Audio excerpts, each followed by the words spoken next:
Bia Cerbino, você realizou algumas pesquisas, né, e publicações em que investiga o papel da crítica jornalística na formação de um pensamento sobre dança. Me chamou a atenção a tua pesquisa do Jacques Corseille. Na Uhum. verdade, o nome é afrancesado, né? Não era o nome É, dele, ele né? não, é o nome artístico que ele assumiu quando ele começou a escrever sobre dança, que foi final da década de 38, 39.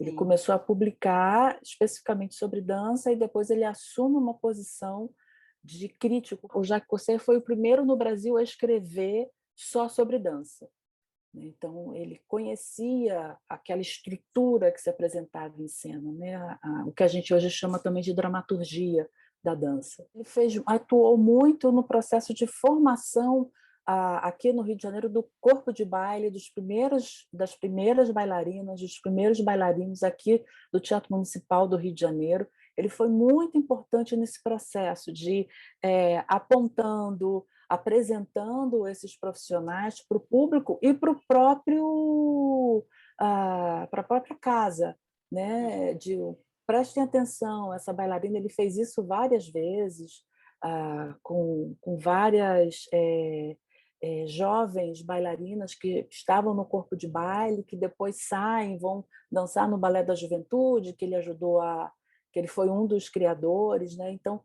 foi um momento muito importante, aí já em meados da década de 40. Como é que você percebe no Brasil assim essa produção de textos relacionados à história e memória a partir da crítica? A pesquisa histórica, né, a construção dessa memória, sobre a dança feita no Brasil, a dança do Brasil, né, a gente pensando assim em termos de dança cênica, isso com certeza, vem num crescendo muito grande, até porque os cursos de dança de graduação aumentaram muito, ainda bem, né, aqui no Brasil como um todo, as graduações, né, as pós-graduações, perdão, né, não só as, ligadas ou só de dança, mas outras também, como é o caso do PPGCA, na Universidade Federal Fluminense, onde eu leciono também, mas essa relação de, pesquisas ligadas mais à crítica ainda é um processo que demanda muito tempo, né, uma imersão muito grande em arquivos.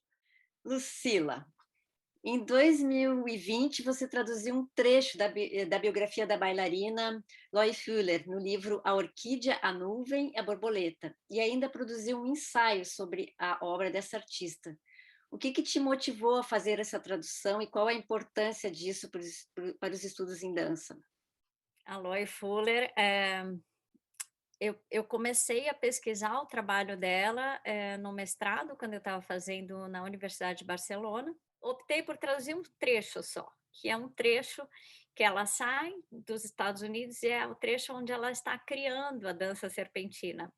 Ela sai dos Estados Unidos e vai tentar a vida em Paris, então é bem o comecinho da carreira.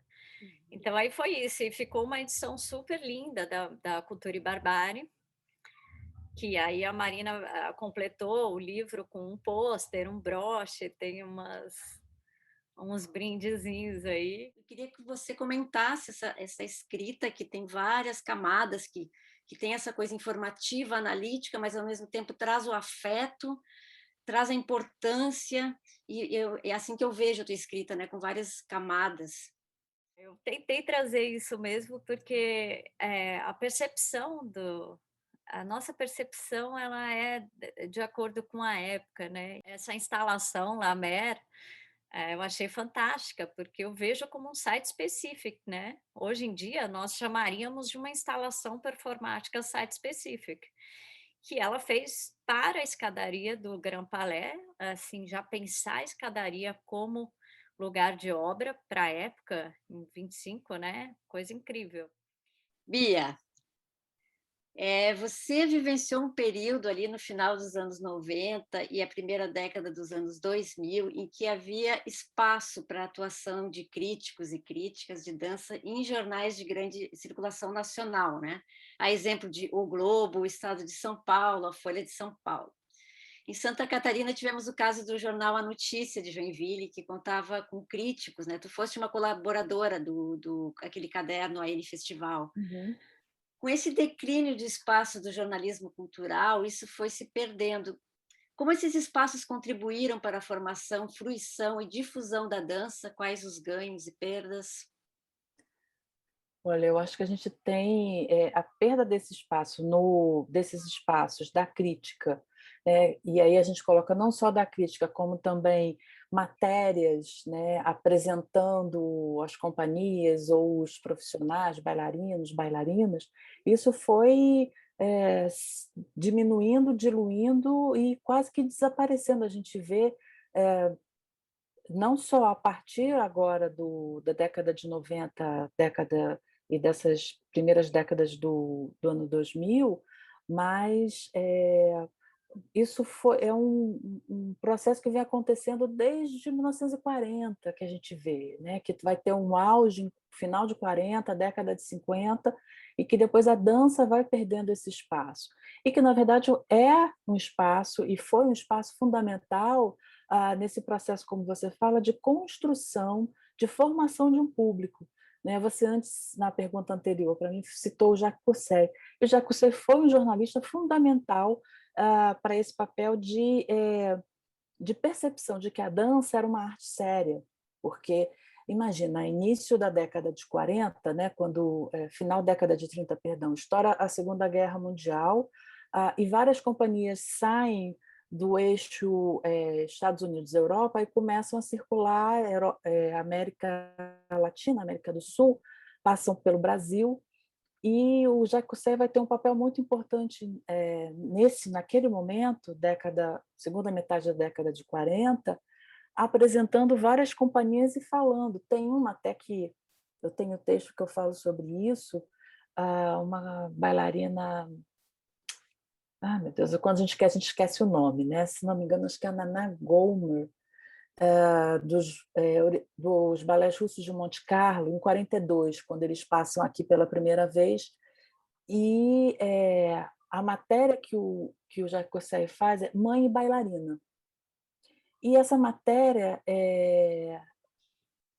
para aquele momento, era uma reafirmação, é claro, com toda a perspectiva da década de 40, né, que a gente tem que ter, mas uma afirmação que o Jacques Cossai estava fazendo para a sociedade carioca de que ser bailarina era também ser uma mulher séria, porque até aquele momento se achava que bailarina, né, quem seguia essa carreira não era considerada mulheres sérias, né? Não era uma carreira vista com bons olhos para as moças da sociedade, né? Classe média, burguesia, né? Carioca daquela década de 40. E ele faz um trabalho intenso de mostrar, olha, elas também são mães, elas são donas de casa, só que elas também dançam. E é um trabalho muito sério, de horas. Ele fala isso textualmente no texto. São horas dedicadas a ensaios, né, aos espetáculos. Muitas deixam seus filhos em casa, ou esses filhos estão no teatro também. E é muito interessante a gente perceber como isso foi importante desde esse momento da década de 40, e a gente vai 50, 60, 70, para a construção até de um olhar mais democrático para depois o que vai se chamar de dança moderna ou dança contemporânea, e que é fundamental. Né? E quando eu começo a escrever junto com o Roberto Pereira, né, que foi um grande crítico do Jornal do Brasil, e em alguns momentos eu escrevi no Jornal do Brasil, já não havia mais essa necessidade, mas de mostrar, de falar da importância de você ter outras formas, outros processos artísticos na dança contemporânea, que não só aqueles mais conhecidos como balé ou as técnicas já diferenciadas de dança moderna. Então, a crítica vai ser fundamental nesse papel de construção, de formação de público, né? E de ampliar o olhar para o que era a dança. Né? Se antes, como eu falei, na década de 40 era afirmar o papel da dança como um todo, depois a gente vê na década de 90, segunda metade da década de 90, a afirmação de que a dança contemporânea é necessária, tem que ter formação de público e aí uma luta política de conquista de espaço também. É muito importante, com certeza. E quando a gente perde esses espaços, né, a gente começa a inventar outros, como, por exemplo, os que estão disponíveis, que são as plataformas digitais. Partir para uma outra questão, um outro projeto teu também, Lu, que é a revista Interartive, que foi criada em 2008, né? A Interactive, a gente teve a ideia, né? Foi uma ideia coletiva nós fazíamos doutorado em Barcelona, então, e começou com uma revista mensal. Até ela durou 10 anos na versão mensal, né? A gente completou 100 números em 2018. A intenção da revista é fazer essa inter-relação e essas conexões. Mesmo quando eu estava morando lá, que eu via espetáculos de lá também, então o pessoal daqui também lia, sabia o que estava acontecendo por lá. A origem da palavra crítica, né, do criticar, do pôr em crise, né? Essa crítica está sendo colocando em crise alguma produção artística. E esse colocar em crise é muito importante, não no sentido negativo da crítica, mas no sentido positivo dela, né, de apontar essas dúvidas. Seria o crítico um mediador? Acho que sim. Não tem um caminho adequado, não tem uma receita de bolo, que é fazer pergunta o tempo todo, questionar o tempo todo a própria obra, né, no bom sentido, né, questionar o que aquela estrutura cênica, né, apresenta efetivamente na cena. Não o que se queria dizer, para além disso, né, e para além do gosto ou não gosto, mas o que está ali na cena. Vou falar agora de uma publicação da Beatriz Cerbino, junto com Leonel Brum, que é um livro que é chamado Movimentos da Dança Carioca, Companhias e Grupos de 1936 a 2013. Foi publicado em 2013 mesmo, né, Bia? Isso. Foi uma pesquisa que eu e Leonel Brum, a gente fez a partir de outras pesquisas que nós já tínhamos feito, e a gente está sempre pensando em como é que a gente pode produzir conhecimento e pesquisas sobre a dança feita aqui no Brasil, e a gente consegue perceber muito como se transforma a percepção do movimento em cena. Isso é muito interessante quando a gente entra na década de 70, e aí vem, né, como eu falei, Grupo Coringa, Angel Viana, mudando e transformando essa percepção de como a gente poderia não só contar uma história, mas falar do movimento, apresentar o corpo em cena. A transformação da percepção é um campo de pesquisa vasto. Sim, com certeza. Lucila, em dezembro de 2020, você realizou um minicurso, inclusive eu fui aluna, né? Chamado Arte e Imagem.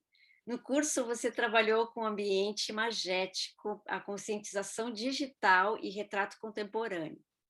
Mas uma das questões que você abordou nesse curso foi a relação entre corpo e dispositivo eletrônico. Como você percebe isso? Como o nosso corpo se comporta enquanto estamos focados na tela e quais os efeitos desta relação? Eu comecei a perceber e a pesquisar a consciência de onde estamos, de que lugar é esse, que é o digital, né, que é essa tela digital, porque a internet, o digital, ou toda essa presença, ela absorve muito a nossa mente, e o corpo, quando as pessoas se percebem, né, estão com o ombro assim, o clássico pescoço de texto, né, que é então, assim, como perceber desde o olhar que os olhos estão sempre trabalhando, né, nessa tela digital, sempre buscando um foco, né, o olho tem um trabalho de foco na imagem, a conscientização de que nós estamos conversando através de imagens, né, sempre essa imagem formada por pixels. A gente está um pouco nessa fase primitiva do digital, né, se a gente for considerar ali desde os anos 90, vamos pensar, mas a gente está numa fase infantil ainda, né? Tá todo mundo um pouco deslumbrado com essa coisa. Então, as consequências desse uso, acredito eu, vão vir num futuro E a educação para isso, né, uma educação para o meio tecnológico, uma educação digital, ela vai se desenvolver. Por exemplo, o pescoço de texto, que é o que a gente mais vê, né, que é a coisa do celular assim, a nossa cabeça, que tem 5 quilos, ela chega, dependendo do ângulo, ela chega a pesar 27 quilos, fazendo, oprimindo a coluna. Então, nós vamos sentir. O que será da dança na era pós-pixel? O que será da dança? Eu acho que ela se reinventa, né? O movimento vai estar sempre encontrando, porque a gente se reinventa o tempo todo, né? A gente começa a trabalhar com essas plataformas de outras maneiras e a descobrir usos que antes a gente não fazia ideia de que era possível, né? E é uma questão, por exemplo, desse mundo que alguns vão chamar de pós-modernos, outros não, mas enfim, dessa ideia de uma dança pós-pixel, nessa dança da pós-modernidade, se é que a gente pode usar ainda esse termo, né? Mas é de pensar que esse corpo agora ele vai estar o tempo todo demandando outras formas de apresentação, de apresentar e de representar, não no sentido só platônico de representação, muito mais amplo que isso que eu quero falar, mas de como que eu vou lidar, e aí eu estou aqui pensando em Michel de Certeau, em Roger Chartier, com essas práticas hoje que transformam, né, os usos dessas práticas, né, que vão transformar o nosso cotidiano, que transformam o cotidiano de quem dança, de quem faz dança, de quem pensa dança, e a crítica está lá coladinha nisso. Que é também entender que agora a gente vai usar outras maneiras, que não é só ao vivo, que não é só aquele corpo num... Como foi, né? A gente olha, por exemplo, pensando de Eloy Filler, agora está assim, gente, eu queria ter visto isso, eu queria estar lá para ver isso, né? E aquela cena, imagina a cena naquelas escadarias, aquele mar, né, de movimento com o corpo. E é entender isso. A crítica também tem essa relação de se reinventar, necessidade de se reinventar para lidar com essas novas informações, com certeza. Né? Porque não adianta ficar paradinho ou dentro de uma caixinha e achando que tudo tem que se manter desse jeito, porque não vai nunca. Né? Tem todo o processo de circulação de informação, de apropriação, enfim, e que transforma tudo o tempo todo. Eu concordo com a Beatriz. E pensar a dança e a crítica de dança, né, nessas condições, né? E eu acho que é isso, é esse reinventar-se, sair do lamento, né? Porque a gente sabe que a presença é muito forte. Então quando teve a castração da presença, a presença física ali, teve um baque, né? Mas depois, como isso, com a aceitação de condições, com a consciência do que estava acontecendo, a arte, a dança, começa a olhar para esse lugar, a olhar onde estamos e o que pode ser explorado nesse sentido, né? Essa tela sempre tem um campo a ser explorado, a ser a abusar da criatividade dentro disso, né? E a crítica também, mesma coisa, conseguir ter esse olhar com essa consciência do momento que estamos e desse momento também que o digital faz parte da vida das pessoas, né? E também, consequentemente, na dança, nos bailarinos, enfim. Essa forma de adaptação e de transformação, né, que a arte tem, de transformar e reinventar os lugares, olhar para isso, perceber isso.